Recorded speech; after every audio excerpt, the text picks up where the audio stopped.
Chers amis, lorsque les anges se sont rendus chez Abraham Avinu, Abraham ne savait pas que c'était des anges. Il pensait que c'était, comme il y a écrit dans Chazal, des Arabes qui s'adonnaient à l'idolâtrie. Il leur a dit Yukachna me'at ma'im verachatzu raglechem. Qu'on vous apporte de l'eau, un petit peu d'eau littéralement, me'at ma'im, pour que vous puissiez vous laver les pieds.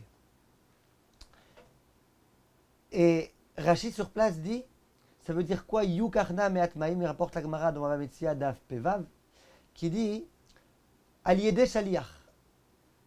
On va demander à un émissaire de vous emmener cette eau. C'est pas Abraham lui-même qui a pris l'eau. Il a demandé à un émissaire. Deux questions qui a priori se posent. Première question, pourquoi est-il écrit Yukachna me'at ma'im aliede shaliach? Pourquoi il fallait qu'il y ait un envoyé? Abraham Avinu, il a tout fait de lui-même.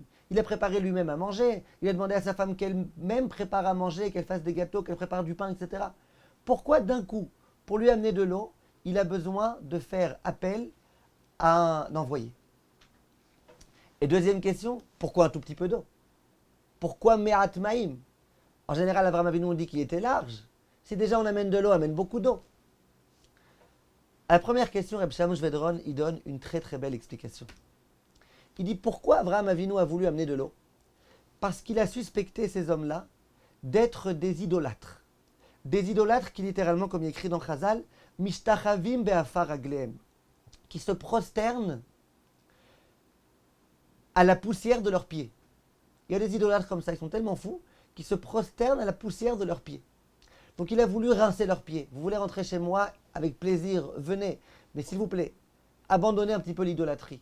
Toute cette poussière là devant laquelle vous vous prosternez, arrêtez tout ça. Donc il a amené de l'eau pour ça. Maintenant on a un principe. C'est écrit dans Chazal.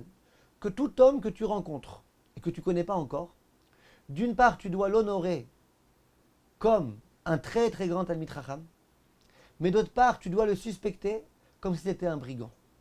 C'est ça le comportement à avoir. Suspecte, mais honore.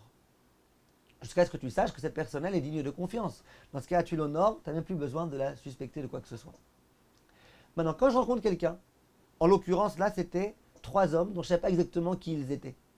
Donc d'une part, je dois l'honorer. Je lui prépare à manger, je lui prépare à boire, je l'invite avec beaucoup, beaucoup de joie et de gaieté, etc. D'accord. Mais d'autre part, je dois le suspecter, peut-être c'est un idolâtre. Donc je demande qu'on lui apporte de l'eau pour retirer cette idolâtrie. Ver Chachamim me disent, la partie qui est kabedeu, honore-le. Vous êtes d'accord que ça c'est une mitzvah? D'honorer quelqu'un, c'est une mitzvah. La partie, suspecte-le. C'est pas une mitzvah, il faut le faire. Mais c'est pas une mitzvah de le suspecter. Il n'y a pas de chesed dans le fait de le suspecter. Donc toute la partie qui est honore, Abraham Avinu, il l'a fait de lui-même. Parce qu'on a un principe, c'est que l'accomplissement des mitzvot, il vaut mieux le faire soi-même que par l'intermédiaire d'un shaliach. Mitzvah boyoter mi bishlucho. Donc toute la partie honorée, l'honneur actif, ça Abraham, il l'a fait lui-même. Par contre, toute la partie qui n'est pas une mitzvah, il faut suspecter la personne. Mais ce n'est pas une mitzvah de suspecter. Tu es obligé de suspecter. Mais la partie suspect, la partie qui consiste à suspecter, ce n'est pas en soi une mitzvah. Donc cette partie-là, il a préféré la confier à quelqu'un d'autre. Comme ça, Rabbi Shamosh Vedron dit. Bien Rabbi Israël Salanter et dit. Si jamais Abraham Avinu il avait amené l'eau de lui-même, il aurait été généreux. Mais comme il a eu besoin de demander à un intermédiaire, à un envoyé, il n'a pas voulu faire une mitzvah aux dépens de quelqu'un d'autre. C'est-à-dire que le minimum du minimum, ça d'accord. Mais demander beaucoup d'eau, pourquoi beaucoup d'eau? Pourquoi tu vas fatiguer le shaliach?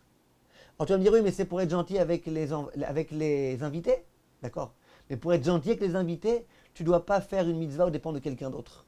Donc le minimum, d'accord, tu as un envoyé, tu as quelqu'un que tu payes pour ça, d'accord. Mais ne le fatigue pas plus que ce qui est nécessaire. Donc tout ce qui était aux dépens d'une autre personne, Abraham Avinu, il ne voulait pas accomplir des chumrot aux dépens de quelqu'un d'autre. Et ça, Rabbi Israël Salanter, il tenait beaucoup à cette idée-là. Si toi-même tu dois te fatiguer pour quelqu'un, fatigue-toi autant que tu veux.